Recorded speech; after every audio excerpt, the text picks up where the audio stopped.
The second component of HLP 14 is to use explicit instruction to support student learning of the strategy and readiness to use it independently. As explicit instruction has several key components, we highlight three critical components here related to explicitly teaching students how to use strategies. First, teachers should introduce the strategy and explain the specific strategy components. One helpful way to show students the components of a strategy is by using a visual aid, such as a graphic organizer or anchor chart. However, regardless of visual aids, explicit instruction should be used. The teacher needs to provide clear explanations and provide examples and non-examples as appropriate. Teachers should also monitor students' understanding of the strategy's steps and components through questioning and opportunities to respond during guided practice, and provide specific, immediate feedback on student use of new strategies or skills. Other elements of explicit instruction are included in the next two components of this HLP. In this first clip, Mr. Sean McDonald is working with a student in a distance environment because of the COVID-19 pandemic. He explicitly introduces a strategy and its steps. Note the use of numerous opportunities to respond and high-quality feedback that is provided. Hi, good afternoon, Megan. How are you? I'm good. How are you? I'm doing well. So last lesson, we had just wrapped up creating our own definition of opportunity costs. Okay, so if you remember, we came up with the following definition, all right? So I'm going to put it on the screen, and we're going to just read, first of all, we're going to just read through it together. Okay. So opportunity cost is? Opportunity cost is the second best choice given up when you make a decision. Great. Thumbs up if you're good with that definition so far. Awesome. So today we're going to identify the opportunity costs of everyday decisions using a specific problem-solving strategy called Are You Asking? What's it called? Are you asking? Nice. So here's a simple example of what this strategy is like. Okay, have you ever watched a YouTube or Netflix video in super HD and then gone back and watched it in like slow definition? Yeah. Okay, how do you think the experience would be different when you switch between the definitions? Well, the better one would probably be better quality of the video, and we'd be able to see things better. Exactly, love it. I love you said see things better. Good inferences there. So Are You Asking is an important strategy because it will help you see word problems in HD. Okay, what I mean by that is it will help you clearly see the question and answer after you've broken down the problem. Okay, so let's do it.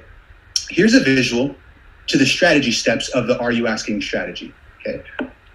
If you have your graphic organizer, you can also look at it at this time. All right.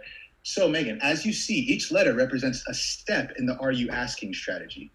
Okay. So during this lesson, each step will have a picture that clearly describes the strategy, and you have your organizer as well with you to help you through that. Mm-hmm.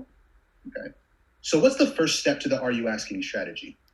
Read the word problem aloud. Exactly. And what the picture shows, how does the picture relate to that step? Well, when you're talking, the volume would show that you're actually like saying something. Excellent observation there. Okay, so let's go to the second step.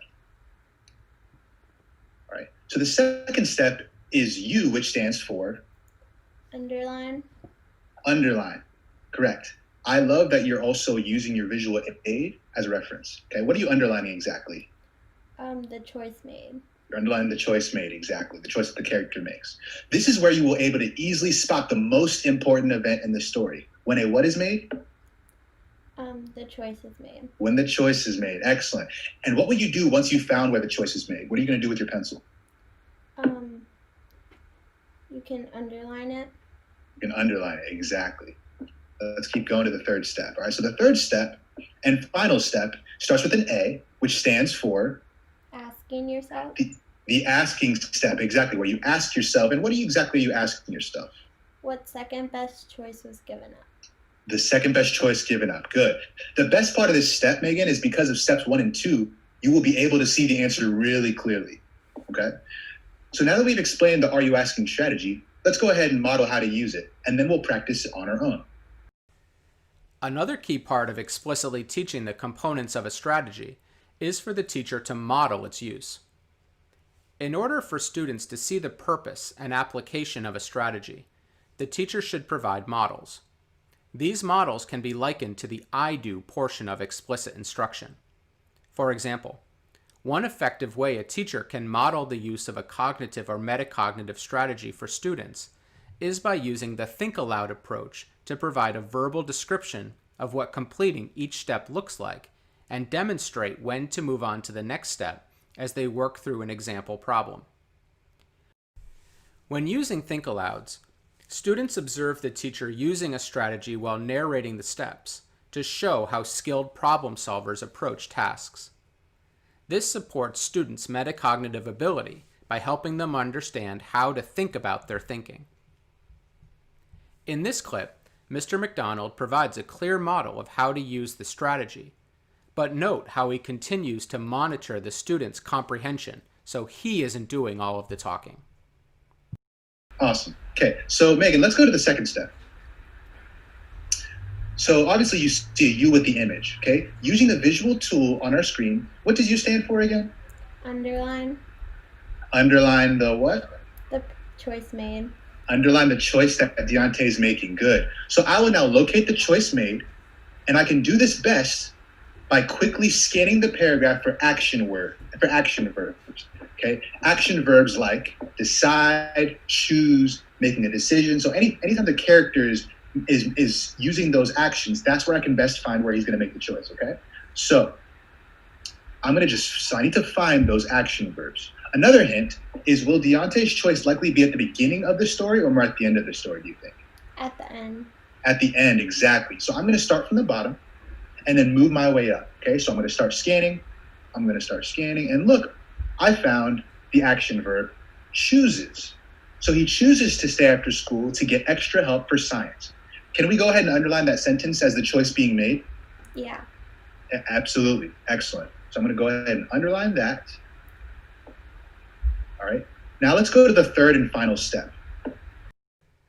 Lastly, it's important to provide guided and independent opportunities for students to practice using the strategy.